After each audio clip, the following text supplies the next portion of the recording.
Coba cek. Baik, kita lanjutkan untuk Zoom meeting-nya Bapak Ibu.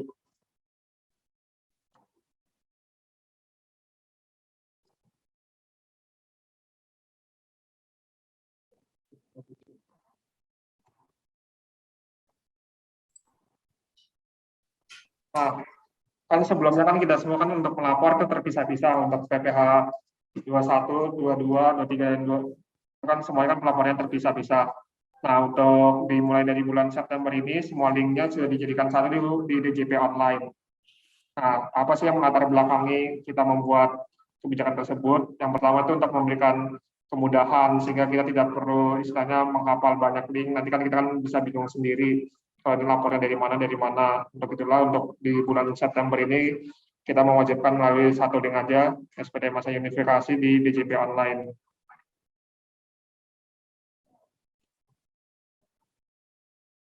Nah, ini sih materinya tadi sudah kita sampaikan ya, untuk pemotong dan pemungut, baik dari instansi semua bendahara, baik dari instansi pemerintah pusat, pemerintah daerah, sama desa. Kewajibannya juga sudah disampaikan untuk melakukan pemotongan dan pemungutan untuk seluruh jenis transaksi. Jadi semuanya dipotong pajaknya, dan si bendahara ini wajib memberikan kepada lawan transaksi, agar lawan transaksinya tersebut bisa melaporkan di SPT Masa lawan transaksi. Nah, ketika melapor di DJP Online ini, ada yang harus diberikan informasinya, seperti NPWP, dan bagi orang yang belum mempunyai NPWP harus menyerahkan nomor NIK di KTP. Untuk semua transaksi itu, semuanya satu bukti potong untuk satu transaksi. Jadi, misalnya sebulan ini transaksi kita dari orang yang sama, di tanggal 1 ada transaksi, tanggal 2 transaksi, tanggal 5, dan seterusnya sampai ada 10 transaksi. Itu artinya bukan dibikin di satu bukti potong aja, tapi setiap transaksi itu kita membuat satu bukti potong, dan itu langsung diberikan kepada lawan transaksi kita. Untuk selanjutnya, kita langsung mungkin, kan tadi kan materi kan sudah disampaikan semuanya ya, kita langsung ke tata cara pelaporannya aja mungkin ya.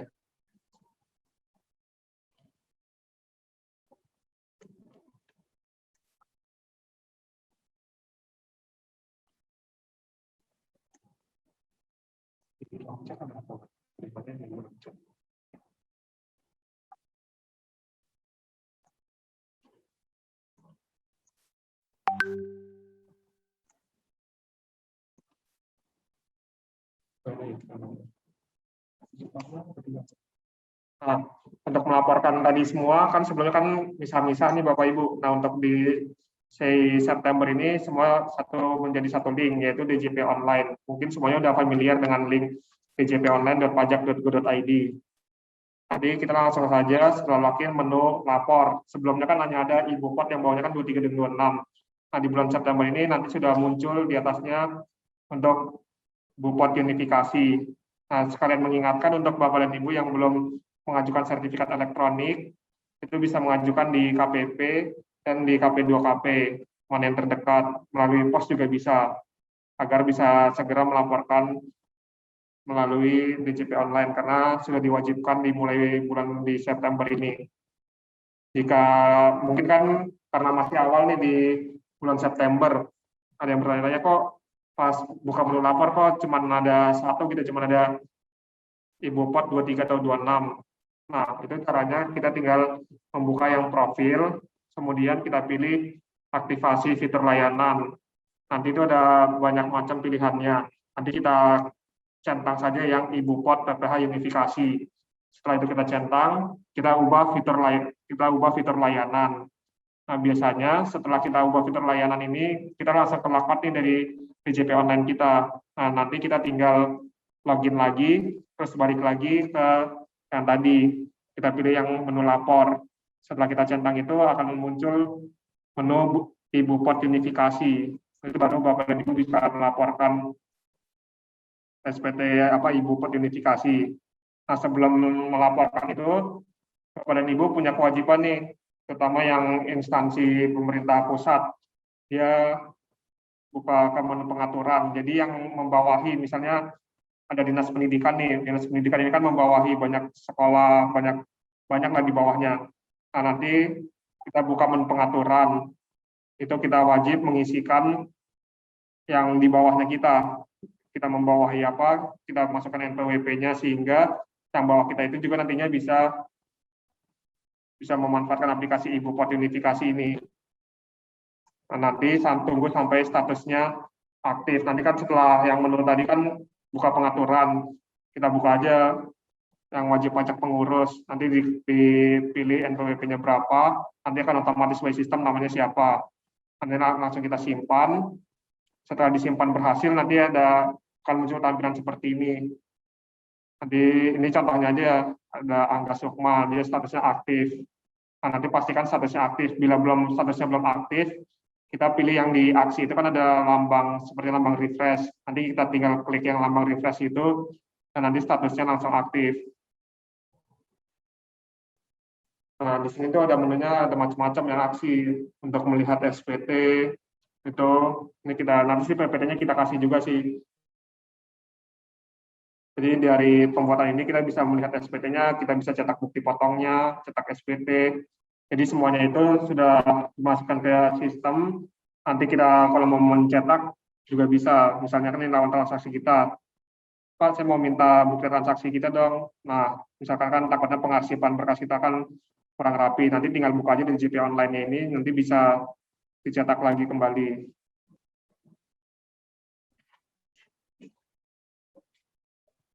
Nah, ini untuk menu pajak penghasilan. Kan awal-awalnya tadi kan untuk pengaturan terlebih dahulu itu yang hal pertama. Nah, untuk melaporkan SPT-nya nanti tinggal buka aja menu pajak penghasilan, ini udah di screenshot untuk tampilan di JP online-nya. Nanti kita tinggal pilih tuh nomor PPH 4 ayat 2 atau PPH 15, 22. Nah, nanti tinggal kita klik aja yang periodenya, kita mau periode berapa. Misalnya kan di bulan Agustus, nanti kan kita dilapor di bulan September, berarti kita tinggal pilih periode bulannya itu bulan Agustus, terus 2021. Udah, ini ntar tinggal pilih menu rekam. SSP-nya itu maksudnya NTPN kode billing. Jadi kita pilih aja, kita klik NTPN itu berapa, kode billing itu berapa. Nah, nanti setelah itu tinggal cek surat setoran, semuanya akan by system semua. Cuman apabila kita pembayarannya melalui menu PBK, nanti yang kita masukkan adalah bukti PBK-nya itu nomor PBK yang dari kantor pajak diberikan kepada instansi pemerintah. Nah, untuk daftar PPh yang kita sendiri pun nanti kita bisa melihat periode-periodenya semua lengkap di JP online kita. Nah, ini untuk pelaporan yang PPh pasal 4 ayat 2. Nanti kita tinggal rekam aja, bukti potong itu direkam satu persatu. Jadi, misalnya ada 5 transaksi, ya berarti ada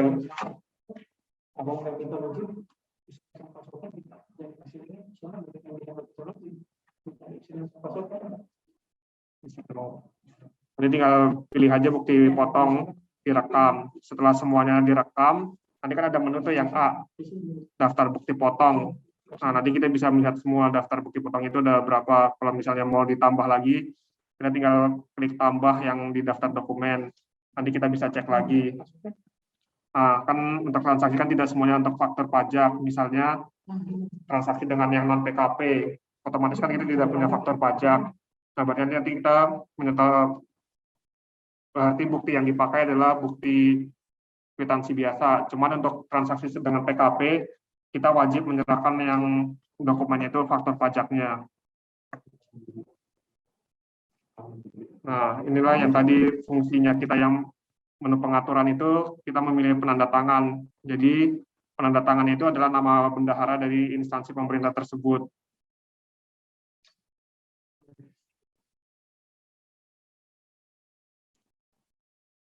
Nah, tadi kan yang untuk PPh pasal 4 ayat 2. Nah, ini untuk yang PPh pasal 26.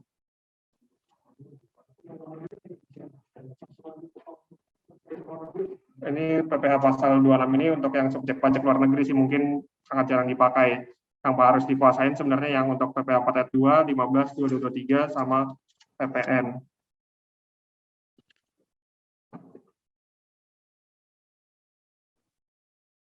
Nah, itu kan tadi kan ada yang pas pelaporan kan ada menu sewa dan penghasilan. Ada kode objek pajak. Ini nanti ada macam-macam nih. Kalau fasilitas yang umumnya kan tanpa fasilitas. Terus seperti yang diterangkan sebelumnya kan ada yang PP 23 yang mendapatkan fasilitas yang sebelumnya diterangkan yang 0,5% ditanggung pemerintah. Nah, untuk yang ditanggung pemerintah itu nanti tinggal kita klik yang menu fasilitas lainnya. Nanti kalau memang wajib pajak tersebut sudah mengajukan surat keterangan bebas, NPWP-nya itu sudah langsung nyambung gitu. Selama di sistem dia tidak nyambung, berarti wajib pajak tersebut belum mendapatkan SKB, SKB sehingga harus menyetorkan pajaknya.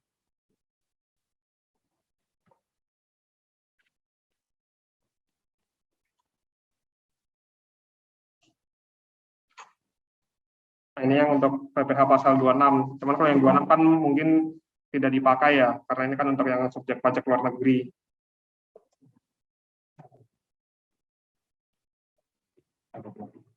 Mungkin PPh pasal 26 untuk yang misalnya dari tenaga ahli ada pelatihan Pemda mengundang orang dari tenaga ahli kan dari luar negeri gitu, ini baru kepakai. Cuman sangat jarang terjadi.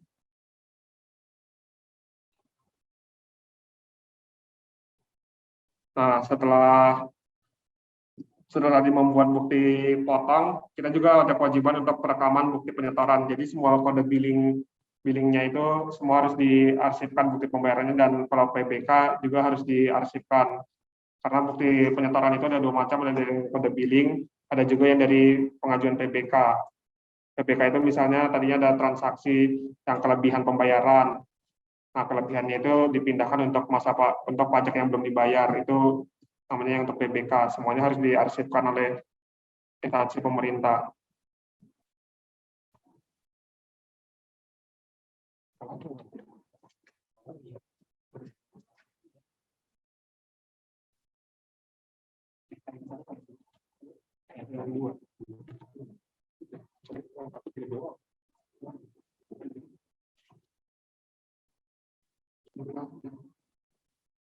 Nah, ini paling nanti ada rinciannya sih pas melapor, nanti ada jumlah penghasilannya berapa, nanti langsung ke otomatis by system sih, seperti tarif-tarif itu nanti yang 1,5%, 2% itu semuanya langsung by system.